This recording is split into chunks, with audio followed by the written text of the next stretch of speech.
Hey, what's going on YouTube? Nassif here from Click, and today finally we are back in the Integra. So we did get the car back from Maple Acura finally after almost 6 weeks of it being in for service.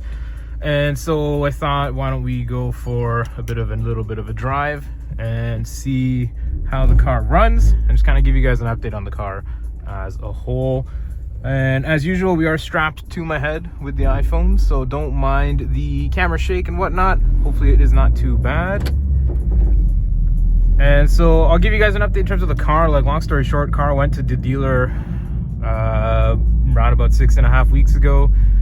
It sat, unfortunately, at the dealer for 4 weeks with no work on it at all, and that was the period I had the RDX. And after 4 weeks, it was just kind of like, okay, what's going on here? So I started reaching out to the dealer. Finally, they brought the car in, and after a couple weeks time, they got the car out.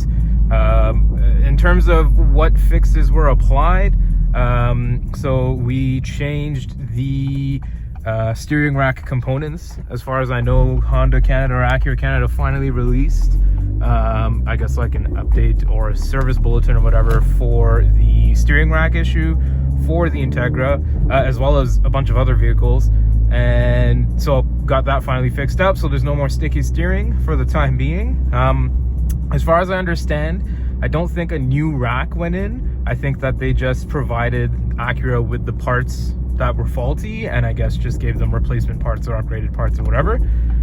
So that's that. And then also, hopefully now, have finally figured out, diagnosed, and corrected the issue for the turbo code I was getting. So P0046, P0045, and I think also P2536. Essentially, the car was telling me that there was something wastegate actuator related that was causing it to go just straight up into limp mode and not build any boost. Also, in general, when you're on power and trying to build boost and get into the power, it will just randomly dump boost and throw you into limp mode. So it seems that that issue has been fixed, and through a pin test at Acura, the connector piece that goes onto the actual turbo wastegate actuator part, I guess there's like a little connector bit on there. 2 of the pins were loose from the factory. So for 2 years, I've been dealing with a car that has essentially just been giving me issues because of a from factory issue.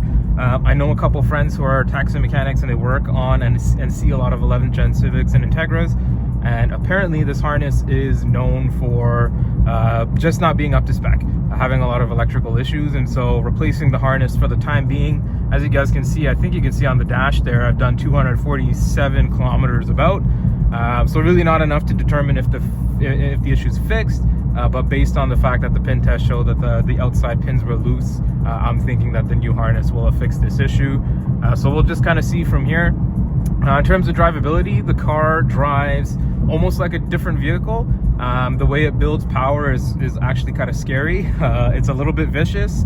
It is quite a bit more torquey up at the top end. Like, it feels like it's obviously keeping the boost all the way up at the top end. And so yeah, just good improvements overall.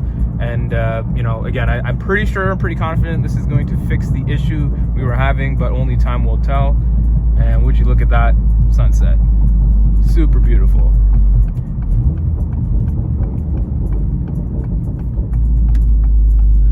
So apart from that as well, we do have new brake pads in the car.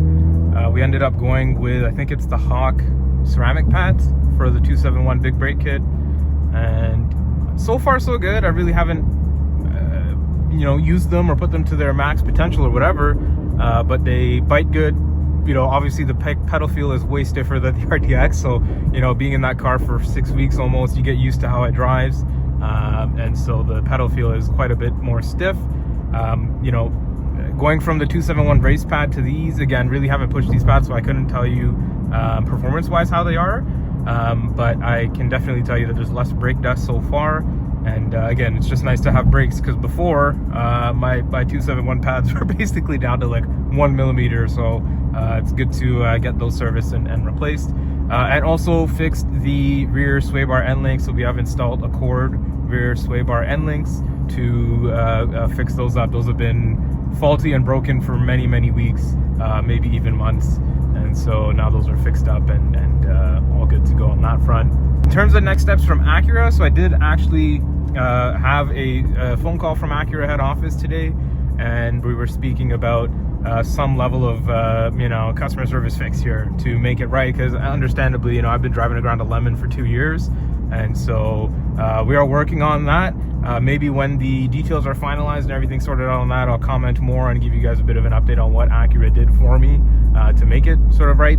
But like I said, we'll leave that for another day.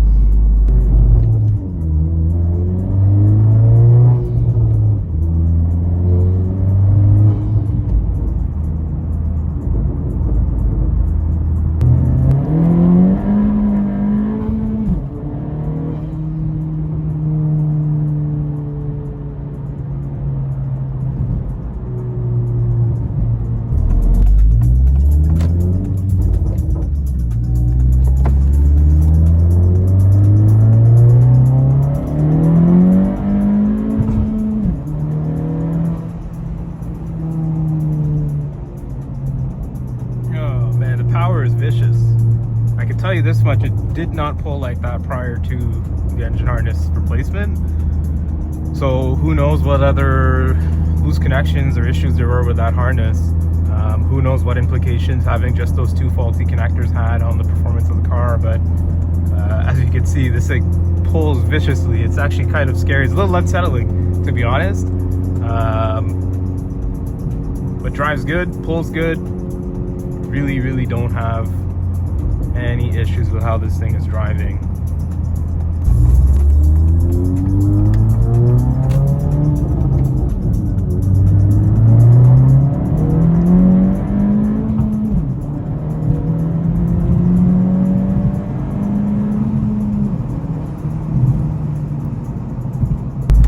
Let's get on out of here.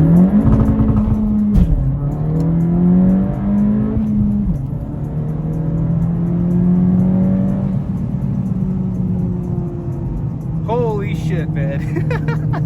Again, close the moonroof here. I'll talk to you guys for a sec. I don't really know if it's just the fact that I'm used to the RDX power and not used to rolling the gears and but damn, this thing moves, man. It's so much more peppy than it was before. And again, going based off butt dyno here, who knows if there's more power being made. I would imagine, again, that having a fixed harness for the turbo, allowing it to build boost properly and build boost fully, probably nets better power delivery.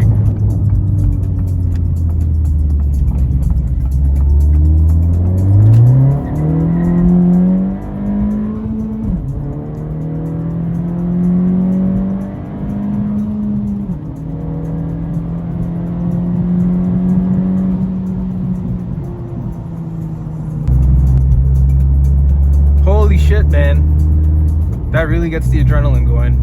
Nothing beats throwing gears, man. Undisclosed speeds.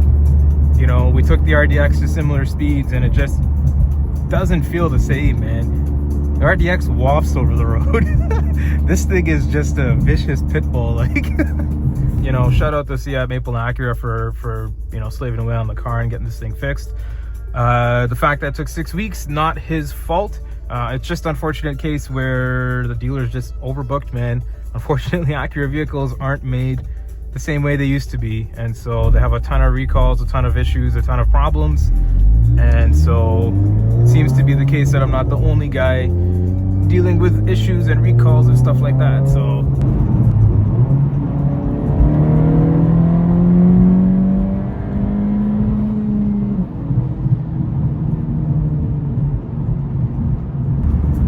alright guys, so I think we're gonna cut the video here. There's not really much of a drive left now. It's just a 50 zones all the way back, so we'll cut the video here and save myself the editing time of having to chop out the silence. Thank you guys so much for watching. As always, if you have any questions, comments, concerns, or anything, feedback, whatever, drop it down in the comments below. And for the most part, I do try to get back to comments as soon as I see them. Yeah guys, that's it for me. I'll catch you guys all in the next video, and hopefully we won't be talking about how the Integra has given me another engine code. Anyways guys, catch you in the next one. Peace.